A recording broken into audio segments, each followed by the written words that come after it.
Now this video will focus on solving this given exact differential equation. Yes, it's right. This is already proven to be an exact differential equation on a previous video. Please try to review that video. In that previous video, we're able also to identify the m of xy and n of xy of this given equation. M of xy is actually can be determined in this form: m of xy dx plus n of xy dy is equal to 0. Of course, it's very important to transform in this form before we can identify what is m and what is n. In here, our m is actually 2xy and our n is x squared minus 1. As mentioned, we were able to identify that this is already an exact differential equation. In this video, we'll just focus on solving such. Now that we have established that they are actually exact, or this is an exact differential equation, we need to show a certain equation that will be expressed later on at the end of the process. But we need to start passing through f of xy. Okay, f of xy here would be equal to a certain c, would tell us our solution. But what is f of xy? This is actually identified as the integral of m of xy dx plus a certain function g of y. Again, this is only possible because we are now sure that the given equation is an exact differential equation. This is also the reason why we repeated the process of identifying m of xy, and probably later on we'll also be using n of xy on the process. So simply substitute here. Our goal is to find f of xy as equal to a certain, that will be our solution. Okay, so you have the integral of m of xy, which is 2xy dx plus your g of y. Okay, now with this, since we are just having d of x here, that would mean our y could be treated as a constant. Okay, it could be treated as a constant. So on our process here, we can always take out our y together with a constant 2. Okay, 2y integral of x dx and plus g of y. These were all possible because of a property of integrals where we can actually take out the constant. And since again, it's just dx, so we're treating y as a constant. So we'll have here 2y, and then the integral of this is actually x squared over 2. And then you will have here plus g of y. Let's just simply leave c, the plus c that we usually do in the meantime. Of course, we'll be canceling this. So our f of xy is equal to x squared y plus a certain g of y. Okay, now our goal is to find out what is the value of g of y. Okay, to solve for g of y here, so that we could actually express this entirely as we're looking for this, right? We're going to express this entirely into an equation without this expression right now. We could actually take the partial derivative of f, this function here, with respect to y.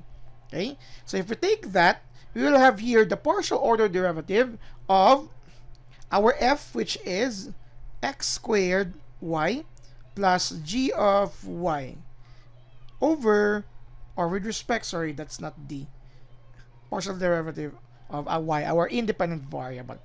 And with that, this time, this will be our new constant because we're just looking at our y. Okay, so we'll have this form here, so we can take that out.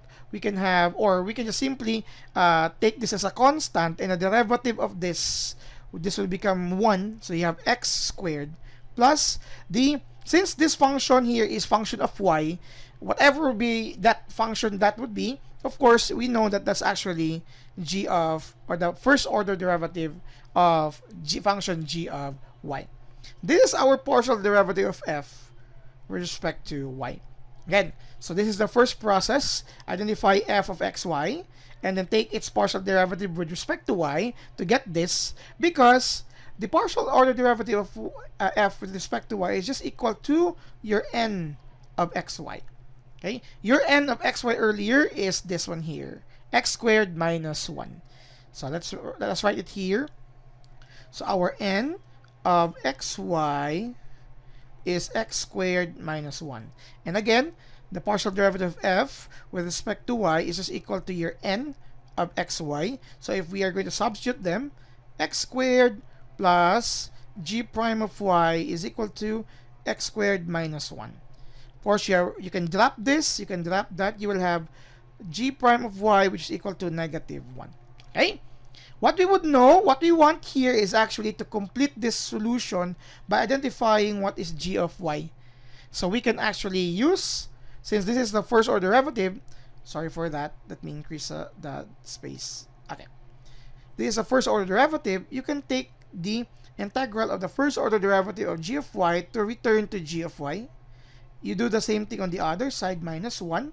And then, of course, you're taking the integral of that. So I forgot to write here d of y. So you have negative 1 d of y. So again, this returns to g of y, and you will have your minus y. This is the g of y. We need to substitute on our given, or our f of xy that we were able to solve earlier. X squared minus y plus g of y. So let me rewrite everything here. So f of xy is x squared y minus, sorry, was it minus? Sorry, plus, sorry, that's plus. Plus g of y. This would mean this is x squared y minus y here. This is our f of xy now. Now to finalize, this is not yet the final answer because you will have to transform it in this form. Okay, that's the solution. This is the solution. So this is equal to c. So you have x squared y minus y is equal to a certain c. This is now really the final solution. So see that we have a lot of steps in order for us to solve an exact differential equation. In just a summary, we started with identifying f of xy as that is our solution is equal to c. Then there is g of y that popped out. We can get that, or we can solve that by first going into this equivalence here. The first, the partial derivative of f, the f that we were able to solve with respect to y is equal to your n of xy. Once you have established that, you can identify your g prime of y, take its integral, so you have this, substitute that in your f, and since your f is equal to c, the f of xy, you will have this. Thank you very much for watching.